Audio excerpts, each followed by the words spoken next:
السلام علیکم دوستو، لو لاہور بہ محسن میں آپ کو خوش آمدید۔ تو جناب آج ہم ملتان روڈ لاہور، جو کہ چبرجی روڈ بھی کہا جاتا ہے، اس کے ساتھ ہی زیب النساء کا مقبرہ ہے، جو کہ مغل بادشاہ کا چھٹا بادشاہ، اس کی بڑی بیٹی اورنگزیب عالم کی بڑی بیٹی زیب النساء۔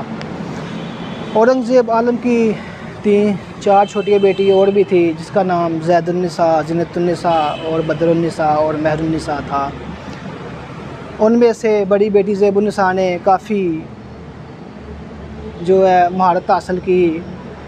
یہ عالمہ فاضلہ العارفہ اور ساتھ فارسی کی شاعرہ بھی تھی، اور 3 ہی سال میں اس نے قرآن مجید حفظ کر لیا، اور 7 سال کی عمر میں اس نے مکمل طور پر حفظ کیا۔ اور اس کا باپ اورنگزیب عالم بہت خوش ہوا، اس نے اسی خوشی میں بہت بڑی دعوت رکھی اور تقریب رکھی، اور اس تقریب میں زیب النساء کو 30,000 سونے کے سکے دیے گئے، اور اس کے استاد گرامی کو بھی 30,000 سونے کے سکے بطور تحفہ دیے گئے۔ اورنگزیب عالم اپنے ہر کام میں اس کا مشورہ لیتا اور اس کے مشورے پہ چلتا، کیونکہ یہ کافی سمجھدار، ادبیات اور عالمہ فاضلہ اور قرآن مجید کی حافظہ بھی تھی۔ زیب النساء نے شادی نہیں کی، 65 سال کی عمر میں یہ وفات پا گئی۔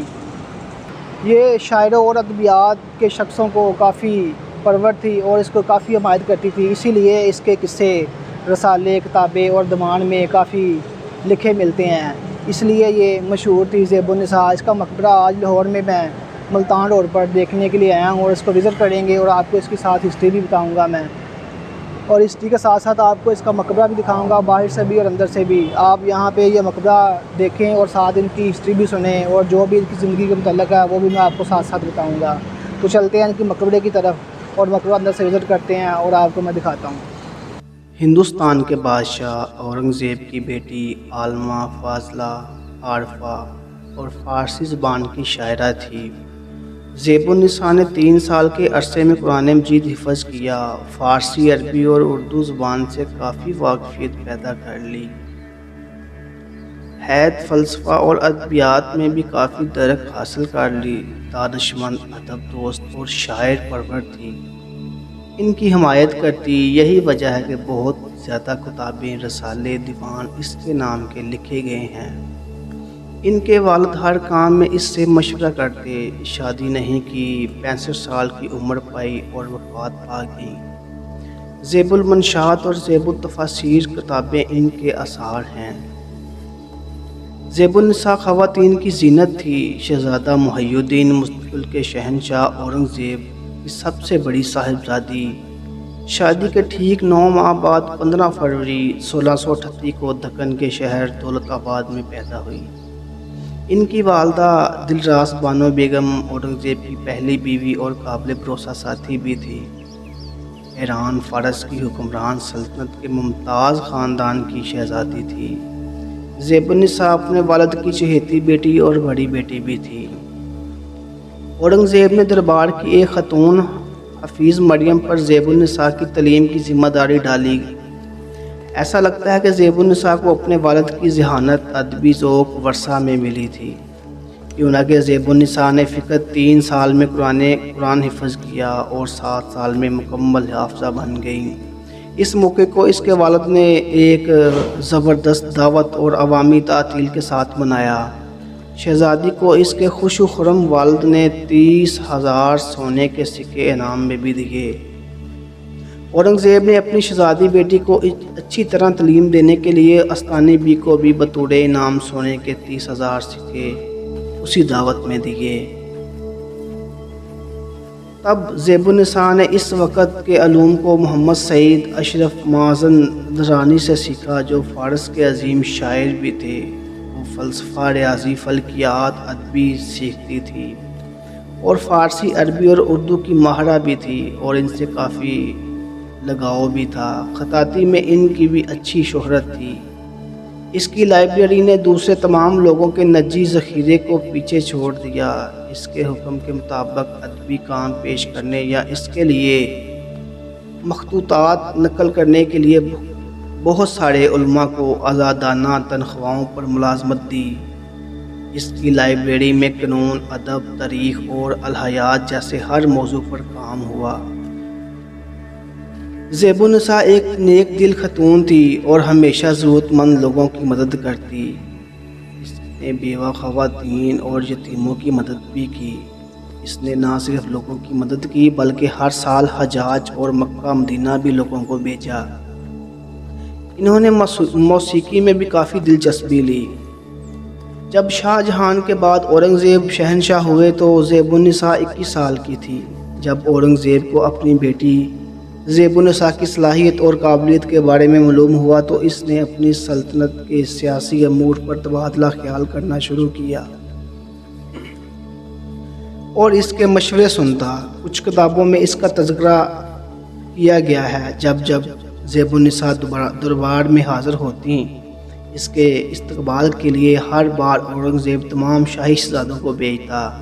زیب النساء کی 4 دیگر چھوٹی بہنیں بھی ہیں، جن کا نام زینت النساء اور ایک کا نام بدر النساء اور ایک کا نام بدر النساء اور مہر النساء اور زبدۃ النساء۔ تاریخ پاک و ہند میں اس کے بارے میں لکھا گیا ہے کہ زیب النساء نے عربی اور فارسی کی اعلیٰ تعلیم حاصل کرنے کے ساتھ ساتھ قرآن پاک بھی حفظ کیا۔ شاعر و شاعری میں اپنے استاد ملا محمد سعید اشرف مازندرانی سے اصلاح، علماء اور اہل فن کی بھرپور سرپرستی کی اور ان کے لیے ایک اعلیٰ پائے کا مکتب خانہ حاصل کیا۔ اور زیب النساء یہ جو وظیفے کے پیسے ہوتے یہ دانشمند، ادب دوست اور شاعر پر خرچ کر دیا کرتی اور جو بچتے یتیم، مسکین اور بیوہ عورتوں پر خرچ کر دیا کرتی۔ تو جناب زیب النساء کا کہنے میں آتا ہے کہ اس کا عاقل خان راضی کے ساتھ معاشقہ بھی چل رہا تھا، لیکن یہ سب من گھڑت باتیں ہیں اور جھوٹی باتیں ہیں۔ کیوں نہ کہ اگر کوئی ایسی بات ہوتی تو یہ زیب النساء اقرار کرتی اور بتاتی، لیکن یہ ساری باتیں بالکل غلط اور جھوٹی ہیں اور من گھڑت ہیں۔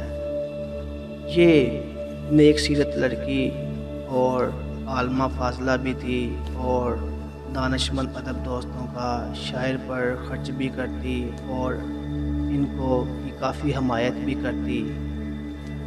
64 سال کی عمر پائی، شادی نہیں کی اور وفات پا گئی۔ اور زیب النساء کا بھائی جو کہ اپنے باپ کے خلاف بغاوت پر اتر آیا، مغلوں میں ان کے بیٹے، بھائی اور بھتیجوں میں یہ کافی چلتا رہا ہے کہ یہ ایک دوسرے کو قتل کرنے کے در پہ رہے ہیں اور یہ ان کی کافی ہسٹری ہے کہ یہ ایک دوسرے کو تخت کی خاطر مارنے پہ تلے رہتے تھے۔ اسی طرح اس کے بھائی نے بھی اپنے باپ کے خلاف بغاوت کی، لیکن زیب النساء اس کے باوجود بھی وہ اپنے بھائی سے ملتی، لیکن جب اس کے والد کو پتہ چلا تو اس کے والد نے اس کو پکڑا اور اس کو قید خانے میں ڈال دیا۔ اور مورخین لکھتے ہیں کہ اسی سزا کی وجہ سے یہ کافی دیر یہاں جیل میں رہی اور اسی کی سزا کی وجہ سے اس کی وفات ہوئی۔ اور کچھ کا ماننا ہے کہ اس کو بعد میں رہا کر دیا گیا اور اس کے باپ نے اس کو معاف کر دیا اور بعد میں یہ محل میں باقی کام کی وہ سنبھالا کرتی اور پروگرام کے جو بھی امور ہوتے اس پر یہ کام کرتی اور سنبھالتی۔ زیب النساء بغیر کسی تخت یا لالچ کے کافی مشہور ہوئی، کیونکہ یہ شاعرہ، عالمہ فاضلہ اور قرآن مجید کی بھی تھی، اس لیے یہ بغیر کسی لالچ کے کافی مشہور تھی۔ اس کی کافی کتابیں لکھی ہیں۔ تو جناب اس کی وفات پہ بات کرتے ہیں۔ 26 مئی 1702 میں 64 سال کی عمر میں یہ وفات پا گئی۔ اور کچھ مورخین کا آپس میں بحث و مباحثہ چل رہا ہے کہ یہ دلی میں مدفون ہے، آگرہ کے قریب ریلوے لائن کے درمیان۔ جب انگریز دور میں آگرہ کے قریب ریلوے لائن بچھائی گئی تو اس کا ماننا ہے کہ وہاں سے ان کی قبر کے آثار موجود نہیں ہیں، اور کچھ کا یہ ماننا ہے کہ جب دلی میں آگرہ کے قریب ریلوے لائن بچھائی گئی تو کسی نے وہاں سے محنت کر کے لاہور لا کر دفن کر دیا۔ جو برجی چونک کے قریب زیب النساء کا مقبرہ ہے، اور یہ ابھی باعث و مباحثہ مورخین کے درمیان چل رہا۔ یہ ویڈیو آپ کو کیسی لگی جو کہ میں برجی چونک زیب النساء کے مقبرے پہ آپ کو میں نے دکھائی، تو آپ اپنی رائے کا اظہار کمنٹس میں ضرور کیا کریں، اور مجھے کمنٹس میں ضرور بتایا کریں کہ یہ ویڈیو آپ کو کیسی لگی، تاکہ میں اگلی ویڈیو اس سے بھی اچھی بناؤں۔ اور مجھے کمنٹس میں یہ ضرور بتایا کریں کہ اگلی ویڈیو اس جگہ پہ بناؤں۔